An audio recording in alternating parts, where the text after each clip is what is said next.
All right, so somebody had said something to me about doing some videos about walking in the spirit, and then the comment was illustrative. I've got this little board at the other house, and I've been planning on I was using it for like investments. I had it all plotted out and all, but it's been sitting there. It's one of those dry erase boards, and I think I'll get that dry erase board and start doing some videos showing diagrams on how this all works, showing the code again. Some people are interested, some people are not.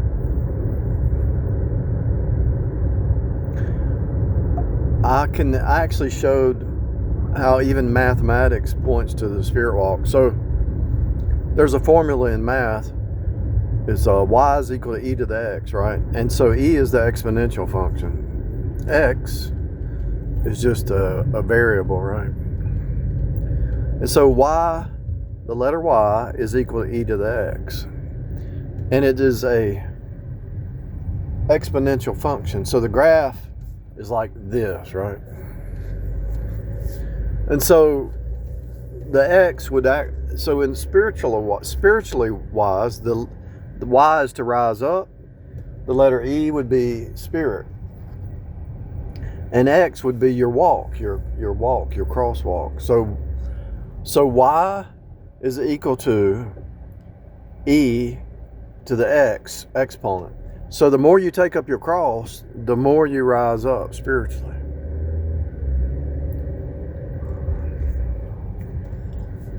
For some reason,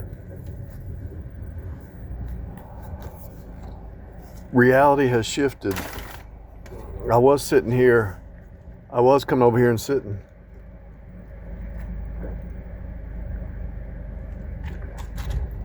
After work. But then a car started blocking the way, So that was a shift. And I'm noticing a shift in reality. A reality shift.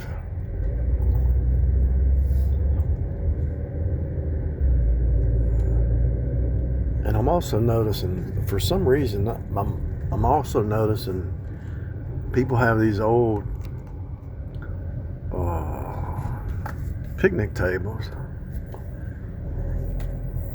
and they're not replacing them. I just thought of something.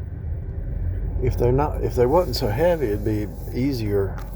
But maybe make smaller picnic tables, a 2-seater. Make smaller picnic tables and sell them. I bet you that would work. I bet you that instead of you could have smaller ones that people could pick up actually, and have 2-seaters, and they could just buy 2 to make a full one.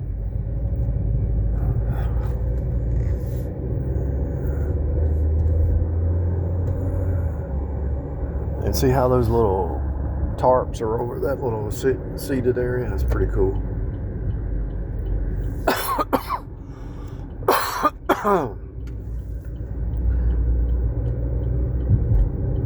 Business ideas. The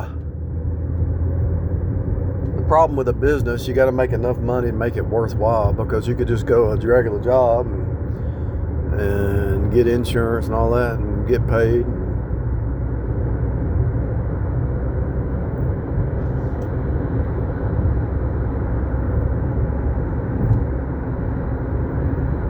Just no stress after work and the weekend. You just go do your thing,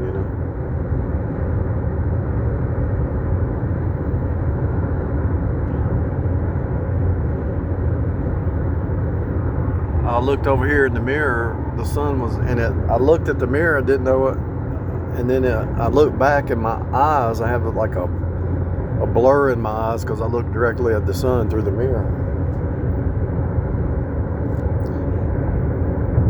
Couldn't figure out what happened with my eyesight. I looked directly into the sun for a second.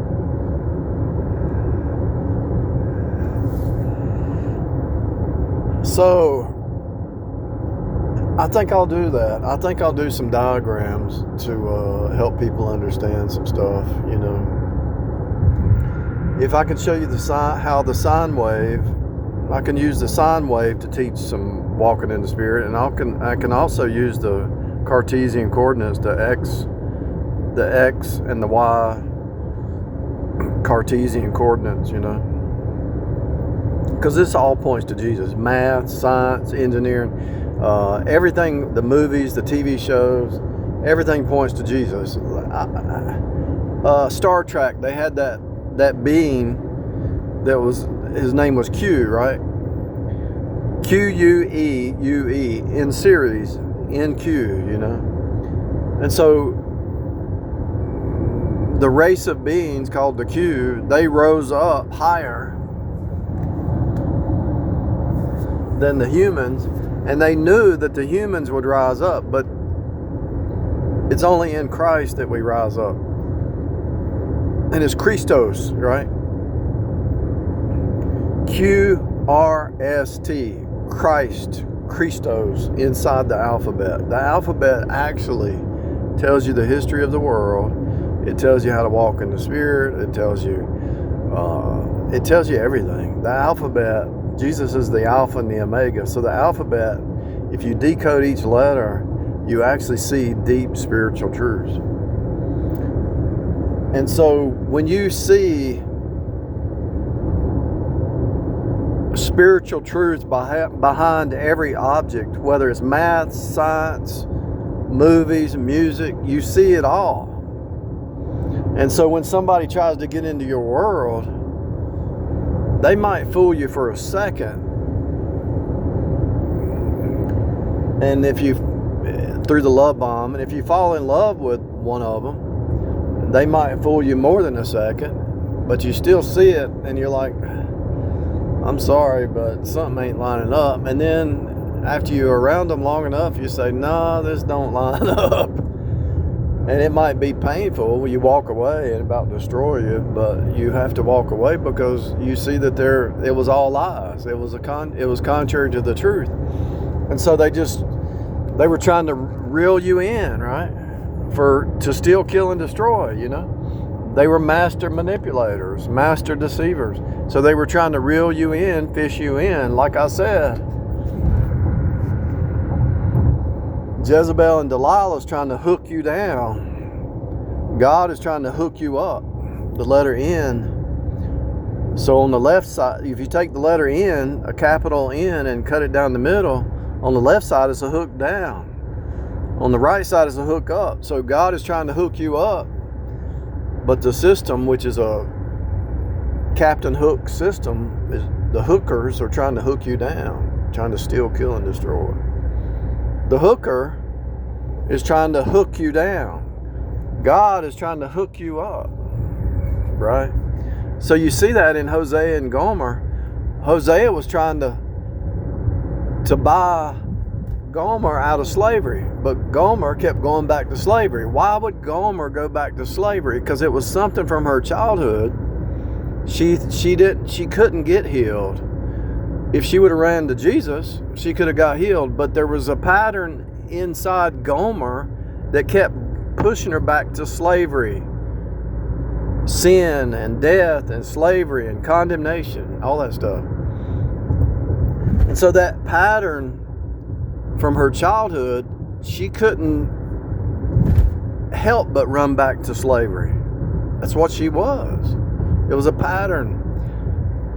But God is trying to hook you up out of those old patterns, whether it's drinking, lying, stealing, cheating, cursing. Somebody says, well, cursing ain't bad. Yeah, it is. Let no corrupt communication proceed out of your mouth. Cursing is the people. I actually know somebody who got cancer recently, and everything out of their mouth was a curse word. I promise you, life and death's in the power of the tongue. If you're saying a bunch of curse words, you're probably going to get cancer. I hate to tell you, there's going to be something in your body, cancer or something, because you're speaking it. You're speaking a curse, but it's really reflecting back on you. Even if you're mad at somebody and trying to curse them out, it's actually you're cursing yourself. you're probably going to get cancer. I'm sorry. And maybe if you shut it down right now, maybe, I know some people done it their whole life and they can't stop, but I promise if you shut it down right now, you might can recover. But life and death's in the power of the tongue, and it's not for other people, it's for yourself. I mean, if you could turn it around right now and say, I'm not going to say any more curse words, you might heal your body. Really. Seriously. Because it ain't no joke. Out of the heart, the mouth speaks. And if the heart ain't right, the body's not right, right? Notice when you get saved, you start to feel better. You feel healthier. You start to think right. Your mind, you're in peace. Have you been around people who are not saved and they have no peace? And you have peace and they have no peace. But you get around them and they try to steal your peace. What's that about?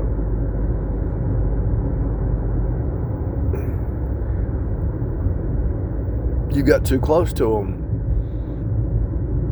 But once you see it for what it is, yeah, okay. So let's say man and woman hook up. One of them's saved and one of them's not saved. They think they met their soulmate. One of them was religious but lost. They knew the religious terminology, but they really weren't saved. And so they yoke up with that person thinking, let's get married. Let's do this right. And then over a little bit of time, you start to say, wait a minute. Something ain't lining up. Something don't line up. Something ain't jiving. And so the initial conversations looked good, sounded good, smelled good, felt good. It looked like a good setup, it looked like perfect. It was actually a painted picture. It looked like maybe this is from God, It sounded too perfect. They seemed to line up. This person, where's this person been all my life, A lot of that stuff though is the dopamine rush and the trauma bond, the dopamine thing. And so it's hard. It's hard not to be deceived by a smooth talking person.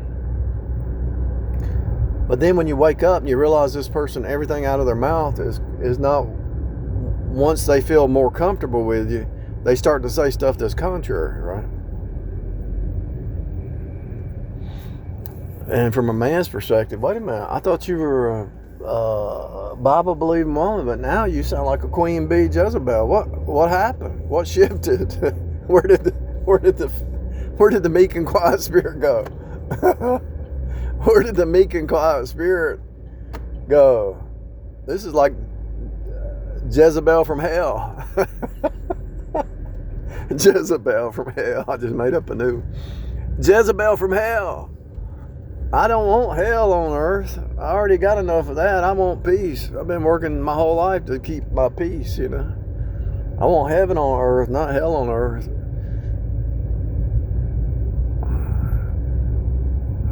Jezebel from hell. And so Delilah full of lies, Delilah the liar, Delilah.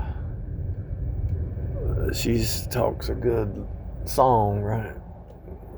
A bunch of riddles, la la la la la. Delilah, la la la. A bunch of lies. I mean, if they lie from the get-go, if they lied from the get-go, I mean, I can see people trying to put their best foot forward, but if it's just a flat-out lie from the get-go, what kind of life is that going to be?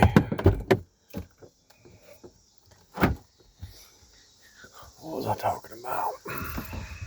Oh, God is trying to hook you up. The devil's system's trying to hook you down. And, trying to make a copy.